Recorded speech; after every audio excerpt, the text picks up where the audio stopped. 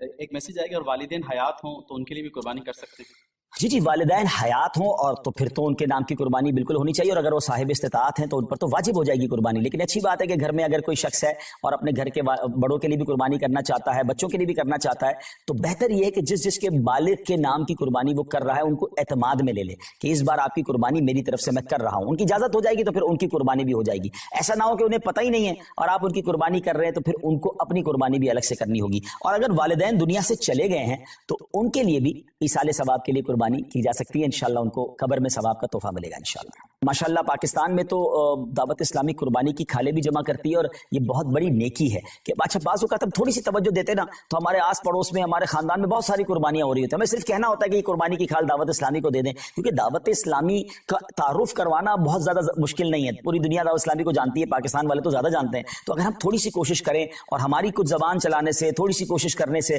25 50 100 کھالے ہو جائیں اور اس کے ذریعے ماشاءاللہ ایک اچھی اماؤنٹ دعوت اسلامی تک پہنچ جائے گی, تو یہ ہمارے لیے اللہ نے چاہا صدقہ جاریہ بن سکتا ہے. بلکہ ایک اور چیز بھی ہو سکتی ہے صحیح صاحب, جو لوگ پاکستان میں نہیں ہیں ان کے رشتہ دار پاکستان میں ہیں, اچھا آپ نے وہاں سے یورپ سے, یو کے سے, عرب امارات سے یا افریقہ سے کچھ قربانی کے حصے تو بھجوا دیے, مگر یہ بھی تو ہو سکتا ہے کہ آپ اپنے رشتہ داروں کو فون کریں, میسج کریں کہ بھائی اس بار قربانی کی کھال آپ نے دعوت اسلامی کو دینی ہے. آپ نے سمپل یہ کرنا ہے, ان سے اگری کروا کر وہ مان جائیں تو ان کا فون نمبر اور ایڈریس آپ ہمارے فیضان آن لائن اکیڈمی کا جو ہیلپ لائن نمبر ہے وہاں دے دیں. وہ انشاءاللہ ہماری ٹیم خود ان سے رابطہ کرے گی, اور انشاءاللہ عز و جل ان سے جا کر ہم وہ ان کی قربانی کی کھالیں بھی کلیکٹ کر لیں گے, اور اس کا ثواب بھی آپ کو مل جائے گا. اچھا آپ بیٹھے باہر ہوں گے اور قربانی کی کھالیں یہاں جمع ہو رہی ہوں گی. مجھے اچھی طرح یاد ہے کچھ ذمہ داران جو ہیں وہ جب حج پہ جاتے ہیں اور ان کا بڑا شوق ہوتا ہے قربانی کی کھالوں کا, تو وہ وہاں سے بھی میسیجز کر رہے ہوتے ہیں, وہاں سے بھی کال کر رہے ہوتے ہیں کہ بھائی آپ کی قربانی کی کھال. اچھا وہ ان کو نہیں پتا ہوتا, وہ باہر ہے, تو یہاں والا جس کی گھر کی قربانی ہو جاتی ہے وہ ان کو میسج کرتا ہے بھائی میری کھال ریڈی ہے, تو وہ مکہ پاک سے ذمہ دار کو کہتا ہے جلدی اس گھر پہ جاؤ, جا کے کھال اٹھا لو. تو یہ جذبہ ہے نا, کہ یہ جذبہ یہ ہے کہ جناب میں سفر پر بھی ہوں تو میرا ثواب کم نہیں ہونا چاہیے. جس طرح لوگ بیرون ملک میں رہ کر اپنا کاروبار چلا رہے ہوتے ہیں تو یہ نیکیوں کا کاروبار بھی چلائیے نا. تو اس بار انشاءاللہ 2 in 1 ہم نے کام کرنا ہے, یعنی 3 in 1 ہو گیا. اپنی قربانی دعوت اسلامی کے ساتھ کرنی ہے, اپنے رشتہ داروں اور دوستوں کو ترغیب دلا کر ان کی قربانی بھی کروانی ہے, اور تیسرے نمبر پر انشاءاللہ عز و جل ہمیں انشاءاللہ عز و جل اور عاشقان رسول کی قربانی کی کھالیں بھی جمع کرنی ہے انشاءاللہ. جی سیدی, اس میں کچھ یوں بھی آ ڈیٹیل کہ بھئی اس وقت کتنے مدارس چل رہے ہیں, اور جو ہم قربانی کی کھالیں یا ڈونیٹ قربانی کرتے ہیں دعوت اسلامی کو اس سے کیا فائدہ پہنچے؟ جی جیسے میں نے بتایا کہ آپ کی ڈونیٹ قربانی کا گوشت تو عاشقان رسول تک پہنچے گا, اس میں کئی علماء ہوں گے, کئی حافظ ہوں گے, کئی نارمل عاشقان رسول ہوں گے, لیکن اس کے ساتھ ساتھ جو قربانی کی کھالیں ہیں وہ دعوت اسلامی کے فنڈ میں جائیں گی. اب دعوت اسلامی تو ثواب کی فیکٹری ہے نا, تقریباً 6,500 سے زیادہ تو ہمارے مدرسۃ المدینہ ہیں جس میں لاکھوں بچے, مور دین 3 لاکھ کے قریب بچے اور بچیاں بغیر فیس کے قرآن پاک پڑھ رہے ہیں. 1 لاکھ سے زیادہ تو حافظ قرآن بن چکے ہیں. پھر علماء کی طرف چلیں تو 1300 سے زیادہ جامعۃ المدینہ ہیں, 1 لاکھ سے زیادہ بچے اور بچیاں اس میں اسلامی بھائی اور اسلامی بہنیں درس نظامی کر رہے ہیں, ہزاروں علماء بن چکے ہیں. تو میری قربانی کی کھال سے اگر کوئی ایک عالم بن گیا, حافظ بن گیا, دین کا مبلغ بن گیا, اور اس نے جا کر دنیا میں غیر مسلموں کو مسلمان کرنا شروع کر دیا, تو آپ امیجن تو کریں کہ یہ ثواب کا کیسا کنٹینیو میٹر ہے. تو قربانی کی کھال تو ہمیں دعوت اسلامی کو دینی ہی دینی ہے انشاءاللہ. ڈونیٹ قربانی بھی اپنی دعوت اسلامی کے تھرو کروانی ہے انشاءاللہ. آگے ہم نے یہ ترغیب دلانی ہے تو کس طرح ہم ذہن بنائیں اپنے دوستوں کا, رشتہ داروں کا, اور اگر وہ یہ ذہن اگر وہ آگے کسی کو دیتے تو ثواب کتنا ملے گا؟ جی بالکل, کوشش کریں کہ دوسروں کو پروموٹ کریں, کیونکہ اس میں ہم میں سے کسی کا بھی ذاتی فائدہ نہیں ہے. یعنی ہم اپنے بزنس کے لیے آپ سے بات نہیں کر رہے, اس کا مقصد قرآن و سنت کو گھر گھر پہنچانا ہے, علم دین کو پہنچانا ہے, تو اس کو پروموٹ کریں. الحمدللہ رب العالمین والصلاة والسلام علی سید الانبیاء والمرسلین. اللهم ربنا آتنا في الدنيا حسنة وفي الآخرة حسنة وقنا عذاب النار. ربنا تقبل منا إنك أنت السميع العليم وتب علينا يا مولانا إنك أنت التواب الرحيم. رب کریم ہم سب کا جمع ہونا اپنی بارگاہ میں قبول فرما. دنیا بھر میں جہاں جہاں تیرے بندے تیری بندیاں ہمارے ساتھ ہاتھ اٹھا کر حاضر ہیں, اے اللہ سب کی بے حساب مغفرت فرما, ہم سب کے گناہوں کو معاف فرما, ہم سب کی مشکلوں کو آسان فرما. رب یسر ولا تعسر وتمم لنا بالخیر یا فتاح وبک نستعین. اے شفا دینے والے ہمارے سارے مریضوں کو شفا عطا فرما. یا رب العالمین تمام بیماروں کو شفا عطا فرما، بے روزگاروں کو رزق حلال عطا فرما، تنگ دستوں کو فراخ دستی عطا فرما، اے اللہ بے اولادوں کو نیک اور صالح اولاد عطا فرما، جن کو اولاد دی ہے ان کی اولاد کو ماں باپ کی آنکھوں کا نور بنا دے، اے رب کریم ہمیں علم نافع عطا فرما، عالم باعمل بنا دے، ہم میں سے جو حج کو جا رہے ہیں، جا چکے، ان کے حج کو قبول فرما، جو تڑپ رہے ہیں انہیں بھی مکہ مدینے کی حاضری عطا فرما، اے اللہ سب کی قربانیاں قبول فرما، ہم دعوت اسلامی کے لیے جو قربانی کے لیے کوشش کریں اللہ ان کی کوششوں کو بھی اپنے دربار میں قبول فرما، اے پروردگار کئی اسلامی بھائیوں نے اسلامی بہنوں نے میسج کے ذریعے دعاؤں کے لیے کہا، تو سب کے نام بھی جانتا ہے اور کام بھی جانتا ہے، اللہ سب کی جھولیاں بھر دے، اللہم ربنا تقبل منا انک انت السمیع العلیم وتب علینا یا مولانا انک انت التواب الرحیم وافوض امری الی اللہ ان اللہ بصیر بالعباد لا الہ الا انت سبحانک انی کنت من الظالمین برکت ان اللہ وملائکتہ یصلون علی النبی یا ایہا الذین آمنوا صلوا علیہ وسلموا تسلیما صلی اللہ علی النبی الامی وآلہ صلی اللہ علیہ وسلم صلاۃ وسلاما علیک یا سیدی یا رسول اللہ۔ جب دم واپسی ہو یا اللہ، سامنے ہو روضہ رسول اللہ، اور لب پہ ہو لا الہ الا اللہ محمد الرسول اللہ۔ اس میں احرام کہاں سے آپ پہنو گے؟ تو آپ کم از کم اس ایئرپورٹ پر احرام پہن لیں کہ جس ایئرپورٹ سے آپ کا جہاز جدہ جا رہا ہے، یہ یاد رکھیے گا، مدینہ جانے والے کو احرام نہیں پہننا ہے، ٹھیک ہے؟ جدہ جانے والے یعنی جو مکہ جا رہا ہے اس کے لیے احرام ہے نا۔ تو جدہ کی فلائٹ میں بھی بعض اوقات کیا ہوتا ہے کہ مثال کے طور پہ پاکستان سے کراچی، لاہور، اسلام آباد سے کسی کی دبئی کی فلائٹ ہے، کراچی دبئی، اسلام آباد دبئی، پھر دبئی جدہ، یا قطر ایئر ویز ہوتی ہے، بہت ساری ایئر لائنیں ہوتی ہیں۔ تو آپ کی فلائٹ اگر وایا فلائٹ ہے، ڈائریکٹ جدہ نہیں جا رہی، تو آپ پہلے سے احرام نہ پہنے ورنہ آپ ڈسکمفرٹ ہو جائیں گے۔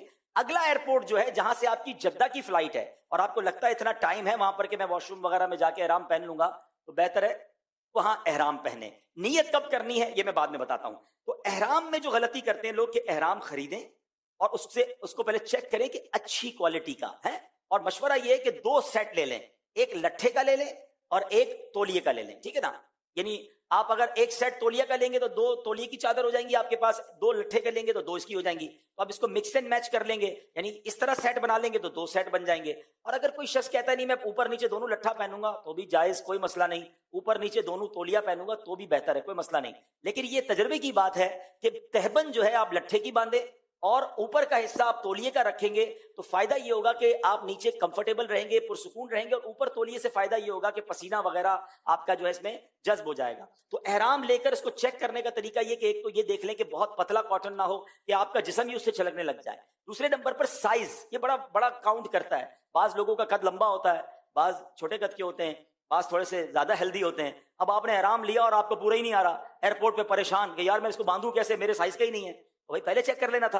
تو اپنے سائز کا احرام دیکھ کر، اس کا بھی میں آپ کو مشورہ دوں گا کہ احرام فرینڈلی کیسے بننا ہے، لیکن پہلے آئیے میں آپ کو احرام باندھنے کا طریقہ بتا دیتا ہوں۔ اچھا، ہم شہر کے لوگوں کا سب سے بڑا ایشو یہ کہ ہمیں تہبند سے بڑی گھبراہٹ ہوتی ہے، ہمیں تہبند باندھنے کی عادت نہیں ہے۔ گاؤں گوٹ کے لوگ تو گھر میں بھی تہبند باندھ رہے ہوتے ہیں، ان کو احرام کو پرابلم ہی کوئی نہیں ہوتا۔ تو تہبند سے اگر آپ کو عادت ہو گئی نا تو آپ احرام فرینڈلی ہو جاؤ گے۔ سب سے بڑا ایشو ہم لوگوں کا، شہر والوں کا، وہ یہ کہ ہم تہبند کیسے باندھیں، تہبند کنٹرول کرنے میں ان کا جو ہے ٹینشن رہتی ہے۔ تو ایک بار صحیح طریقے سے آپ یہ احرام کا جو نیچے والا حصہ باندھنے کا ہے، تہبند باندھنے کا طریقہ سیکھ لو، آپ کا حج آسان ہو جائے گا۔ حج قران کرنا ہے نا تب بھی ہو جائے گا، لیکن جب احرام صحیح باندھنا ہو، اب احرام ہی سنبھالتے رہو گے تو دل ہوگا یار کب اترے گا احرام۔ مجھے بڑا بعض اوقات تو عجیب لگتا ہے، لوگ بار بار یہ پوچھتے احرام اترے گا کب؟ میں نے کہا پہلے روتے تھے احرام پہنوں گا کب، یا اللہ موقع دے میں احرام پہنوں، جیسے ہی احرام پہنا اب ٹینشن یہ اترے گا کب۔ ارے ریلیکس رہو، جلدی کس بات کی ہے؟ تو احرام صحیح باندھنا سیکھ جائیں گے تو آپ کو اس کی ٹینشن ختم ہو جائے گی۔ تو پہلے میں تہبند باندھنے کا آپ کو طریقہ بتا رہا ہوں۔ تو اب آپ نے پہلے تو چیک یہ کرنا ہے کہ یہ احرام میرے سائز کا بھی ہے کہ نہیں۔ اس کا طریقہ یہ کہ آپ نے اپنی ناف کے اوپر یہ والا بالکل کوئی بل نہ ہو رکھ کے چیک کر لیں کہ یہ آپ کے پیروں کے نیچے تک جا رہا ہے یا پیر تک ٹچ ہو رہا ہے، اس کا مطلب اس کا سائز ٹھیک ہے۔ ایسا نہ ہو کہ آپ ناف پہ رکھیں اور ابھی سے شروع سے ہی آپ کے ٹخنوں کے اوپر ہے تو یہ آپ کے لیے سائز تھوڑا ہے۔ چلے بسم اللہ الرحمن الرحیم۔ اچھا، اب کرنا یہ ہے کہ یہ دونوں چادریں آپ نے اس کے کنارے ملا لینے،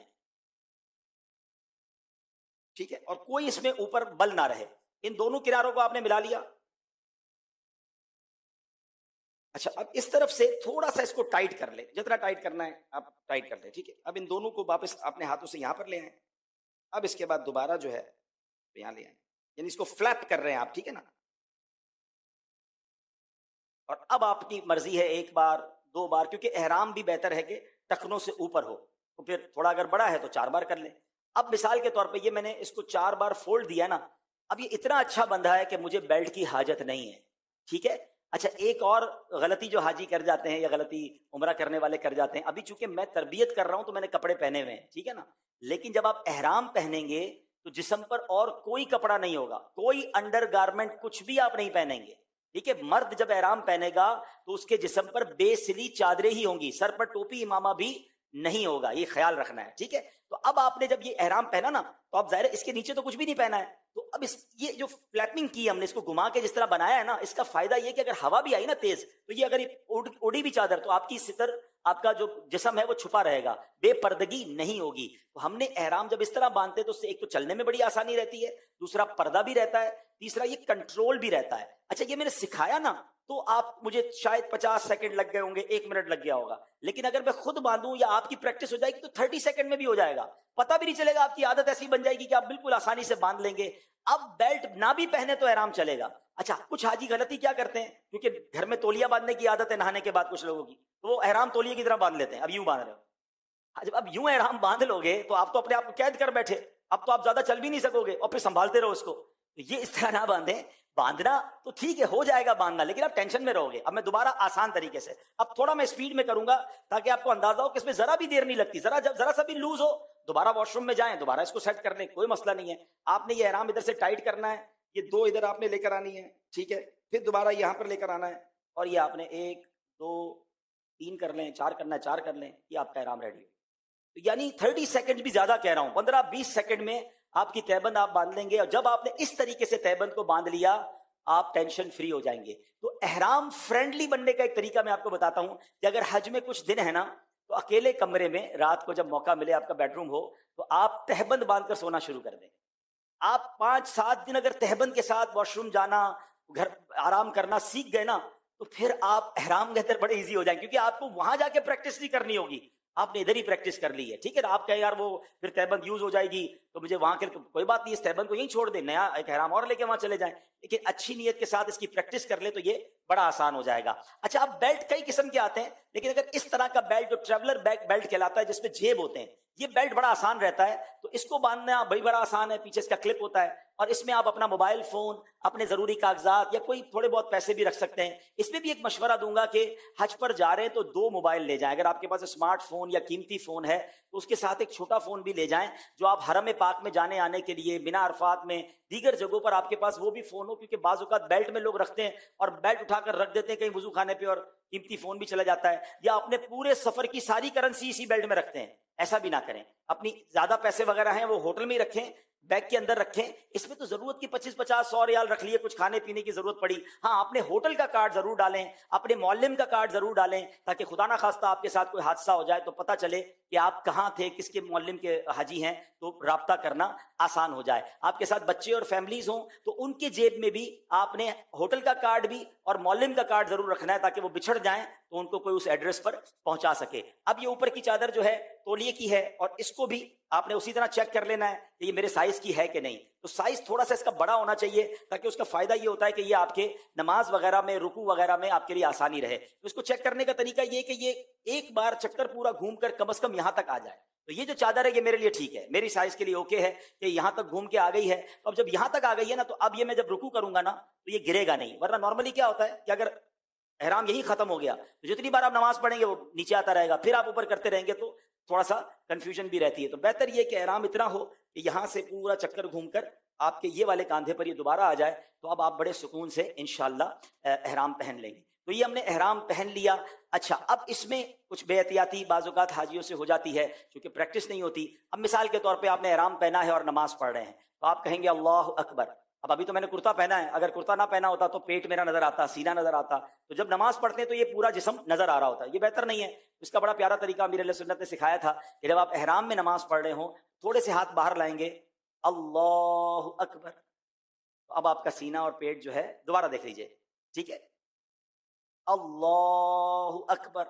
انشاءاللہ سینہ اور پیٹ جو ہے آپ کا یہ ڈھکا رہے گا. اور میں آپ کو صحیح بتاؤں, ابھی تو احرام پہنا ہے سکھانے کے لیے یا سیکھنے کے لیے, مگر جب احرام واقعی انسان پہنتا ہے، جب اس کے جسم پہ اور کوئی لباس نہیں ہوتا، اور احرام میں ایکچولی ایک میسج بھی ہے، ایک وقت آئے گا میرے سارے کپڑے اتار کر مجھے کفن پہنا دیا جائے، تو یہ احرام کی چادریں ہمیں اس سفر کی بھی یاد دلاتی ہیں. اور جب بندہ احرام پہن لیتا ہے نا، اور پھر اس کے بعد جب وہ لبیک پڑھتا ہے اور جو اس کی کیفیت بنتی ہے، یہ الفاظ میں بیان بھی نہیں کیا جا سکتا.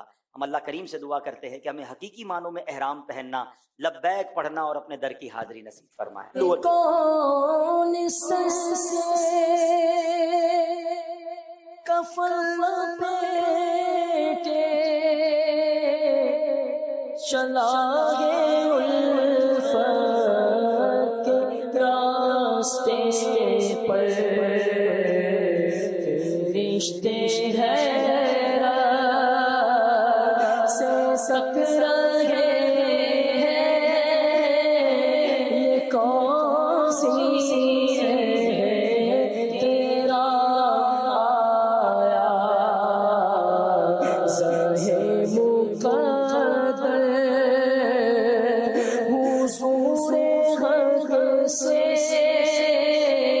سلام آیا پیام آیا. اب آپ نے احرام کے جب چادر پہن لیتے ہیں تو یاد رہے، جب احرام کی چادر پہن لی تو یہ احرام کی نیت نہیں ہوئی، ابھی آپ نے صرف لباس ہی پہنا ہے. جب تک اس کی نیت نہیں کریں گے احرام کی پابندیاں شروع نہیں ہوں گی. اب اگر مکروہ وقت نہیں تو 2 رکعت نفل ادا کر لیں. اور جیسے کہ میں نے آپ کو بتایا کہ نیت کب کرنی ہے، اب نیت کچھ لوگ گھر سے کر کے چلے جاتے ہیں، دیکھیے حرج نہیں ہے اگر کوئی گھر سے نیت کر لیتا ہے، لیکن آپ کی پابندیاں ابھی سے شروع ہو گئی ہیں. اس میں احرام میں جو چیزیں حرام ہیں نا، کافی تفصیل ہے اس میں، وہ انشاءاللہ رفیق الحرمین میں پڑھیں گے کہ سلا ہوا کپڑا جو ہے وہ مرد نہیں پہن سکتا ہے، پھر اس کے بعد خوشبو کا استعمال نہیں کر سکتا، بال نہیں کاٹنے، ناخن نہیں کاٹنے. تو احرام پہننے سے پہلے ہی غیر ضروری بال صاف کر لیں، ناخن کاٹ لیں، اچھی طرح غسل کر لیں، جسم پر بھی خوشبو لگا لیں. احرام کی چادروں پر بھی خوشبو لگا سکتے ہیں. کب؟ جب تک احرام کی نیت نہیں کی. نیت کرنے کے بعد تو آپ نے خوشبو سے اپنے آپ کو بہت دور رکھنا ہے، تو آپ چادر پہ بھی خوشبو لگائیں، جسم پہ بھی خوشبو لگائیں، اچھی طرح غسل کر لیں، غیر ضروری بال صاف کر لیے، احرام کی چادریں پہن لی. لیکن مشورہ یہ ہے کہ آپ جب جہاز میں بیٹھ جائیں نا، جب جہاز آپ کا ٹیک آف ہو جاتا ہے، اب آپ جدہ کی طرف جہاز جا رہا ہے، آپ احرام کی نیت کر لیں، عمرے کی، جو بھی آپ نے حج کرنا ہے، حج تمتع کرنا ہے تو عمرے کی نیت کریں گے. اچھا، اس میں بھی کچھ لوگ یہ کہتے ہیں، اور ٹھیک ان کا مشورہ ہوتا ہے، کہ آپ کھانا کھا لیں، جہاز میں کھانا ملتا ہے، اس کے بعد نیت کر لیں. اس میں احتیاط یہ ہوتی ہے کہ کھانے میں کوئی ایسی چیز نہ ہو. تو نارملی تو کھانے میں کوئی ایسی چیز نہیں ہوتی، وہاں کبھی کبھی جہاز میں پرفیوم ٹشو دیتے ہیں ہاتھ صاف کرنے کے لیے، کہ جس میں خوشبو ہوتی ہے. تو آپ نے اس پورے سفر میں اگر مفتی صاحب بھی بیٹھے، میں یہ سمجھوں کہ سب سے زیادہ حاجیوں سے جو غلطیاں ہوتی ہیں، جس کی وجہ سے دم ہو جاتا ہے یا صدقہ ہو جاتا ہے، شاید 90% اس میں خوشبو کا معاملہ ہوتا ہے، کہ کہیں نہ کہیں ان کے ہاتھ میں خوشبو لگ جاتی ہے، وہ خوشبو کا استعمال کر لیتے ہیں، خوشبو والی کوئی چیز کھا لیتے ہیں. تو آپ نے اپنے ذہن میں ایک بات سمجھ لینی ہے کہ جب میں احرام میں ہوں نا، تو میرے خوشبو والی چیزوں سے اپنے آپ کو بچانا ہے. اچھا، کبھی کبھی حاجی یہ بھی غلطی کرتے ہیں کہ اپنے جسم پر عطر لگایا، احرام پہ عطر لگایا نیت سے پہلے، اور وہ عطر کی بوتل رکھ لی اپنے اسی بیلٹ میں. اب نیت تو کر لی، لیکن کسی بھی کام سے اس بیلٹ میں ہاتھ ڈالا تو وہ عطر کی بوتل کھل گئی تھی، یا کوئی مسئلہ تھا وہ ہاتھ پہ لگ گئی، یا آپ نے ہینڈ کیری میں رکھی. تو یہ مسٹیک نہ کیجیے گا، اگر خوشبو لگا لی تو اب عطر کی بوتل پر بھی پلاسٹک چڑھا کر اس کو لگیج کے اندر ڈال دیں. اب مجھے اس کو ہاتھ ہی نہیں لگانا ہے جب تک میرا عمرہ کمپلیٹ نہ ہو، میرا احرام نہ اترے. تو بڑا پرابلم، یعنی 90% اگر مسئلہ حل ہو جائے گا اگر آپ اپنے آپ کو خوشبو سے بچا لیتے ہیں، چاہے وہ لگانے سے چاہے وہ کھانے سے. تو بہرحال اب میرا مشورہ تو یہ ہے کہ جہاز ٹیک آف ہونا تو آپ نیت کر لیں، کیونکہ تھکاوٹ اتنی ہوتی ہے. ہم نے دیکھا ہے کچھ حاجی بیچارے سو جاتے ہیں، اور وہ پھر جب ان کی آنکھ کھلتی ہے کہ جب وہ میقات بھی گزر گیا ہوتا ہے اور جدہ ایئرپورٹ آ جاتا ہے، تو کہیں ایسا نہ ہو پھر اگر کوئی بغیر نیت کرے میقات کراس کر جائے گا تو پھر اس پر دم کی صورتیں بھی بن جائیں گی. تو ہمیں کرنا یہ ہے، اور دم کیا ہے؟ پھر بکرا کاٹنا ہوگا. تو بہتر یہ ہے کہ آپ جہاز میں بیٹھتے ہی جو بھی اپنے رفیق الحرمین کھولیں، اور آپ اگر حج تمتع کر رہے ہیں، اچھا حج تمتع کر رہے ہیں تو کس چیز کی نیت کریں گے؟ کس چیز کی نیت کریں گے؟ چلیں ماشاءاللہ آپ یاد ہے نا آپ کو، تو عمرے کی نیت کر لیں گے. اچھا، اب جیسے ہی نیت کریں گے، امیر اہل سنت نے ماشاءاللہ عمرے کی نیت بھی لکھی ہے. حج قران والے کون سی نیت کریں گے؟ عمرے اور حج دونوں کی. اگر حج قران کر رہے ہیں تو وہ نیت کر لیں، اور حج افراد کر رہے ہیں تو کون سی نیت کریں گے؟ حج کی نیت کریں گے. Very good. تو تینوں میں سے جو بھی نیت آپ کے لیے کرنی ہے، آپ کو پتا ہونا چاہیے کہ میں کون سا حج کر رہا ہوں. حج کی نیت کرنے کے بعد آپ نے عمرے کی نیت کر لی، احرام پہن لیا، اب آپ نے لبیک پڑھنی ہے. اچھا اب لبیک جو ہے نا اس کو بڑا کمال کا یہ وظیفہ ہے. پہلے تو لبیک کا معنی سمجھ لیجئے. جب آپ کو میننگ پتا ہوں گے نا پھر آپ کو پڑھنے کا لطف ہی اور آئے گا. آپ اسکول میں پڑھے ہوں گے, مدرسے میں پڑھے ہوں گے, جب ہمارا نام پکارا جاتا تھا ہم کیا کہتے تھے؟ لبیک, پریزنٹ سر, یہی کہتے تھے نا, اپنی حاضری لگاتے تھے. تو گویا یہاں بھی حاضری لگ رہی ہے. لبیک کا معنی کیا ہے؟ لبیک اللہم لبیک, میں حاضر ہوں میرے مولا میرے اللہ, میں حاضر ہوں. لبیک لا شریک لک لبیک, میں حاضر ہوں تیرا کوئی شریک نہیں, میں حاضر ہوں. ان الحمد والنعمت لک والملک لا شریک لک, بے شک تمام خوبیاں اور نعمتیں تیرے لیے ہیں اور تیرا ہی ملک بھی, تیرا کوئی شریک نہیں. اب اس کیفیت کے ساتھ جب بندہ حاضری لگاتا ہے نا کہ میرے گناہ, میری خطائیں, میں گناہ گار اور حج کا سفر, اتنے نیک لوگ یہاں آئے ہیں, میری لبیک قبول ہو جائے, میری حاضری قبول ہو جائے, میرا حج قبول ہو جائے. سنو سنو, امام زین العابدین آل رسول ہیں, اولیاء کے بھی سردار ہیں. آپ کے بارے میں آتا ہے ایک بار آپ حج کو گئے, احرام پہنا اور جب نیت کی تو چہرے کا رنگ بدلنے لگ گیا, خوف خدا طاری ہو گیا. لوگوں نے کہا حضور لبیک کہیے. آپ کہتے ہیں مجھے یہ ڈر لگ رہا ہے کہیں میں لبیک کہوں اور سامنے سے لا لبیک نہ کہہ دیا جائے کہ تیری حاضری قبول نہیں. بس اسی خوف سے آپ لبیک نہیں پڑھ رہے تھے. عرض کی گئی حضور لبیک تو کہنا ضروری ہے. اور جب آپ نے لبیک فرمایا تو آپ بے ہوش ہو کر زمین پر تشریف لے آئے. یعنی آپ پر اتنا خوف خدا طاری تھا کہ جب بھی سفر حج میں لبیک پڑھتے تھے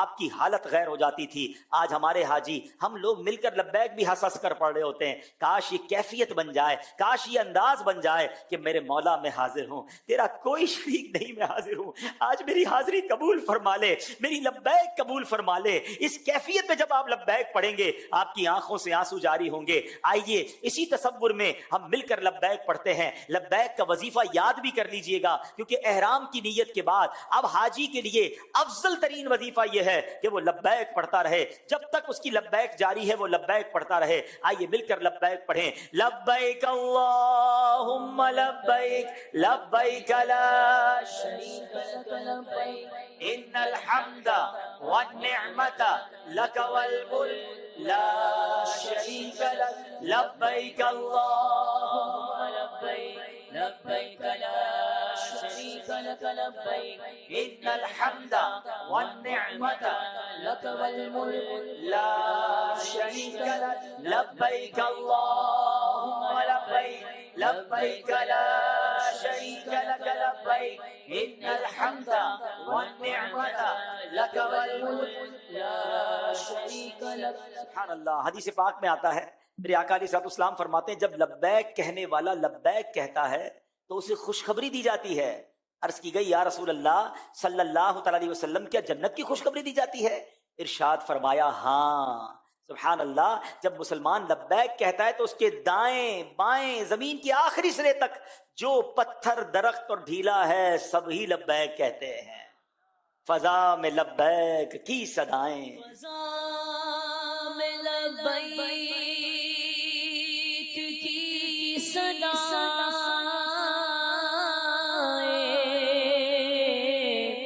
زفرش تارش گونجتی ہے. ہر ایک قربان ہو رہا ہے زبان پہ یہ کس کا نام آیا.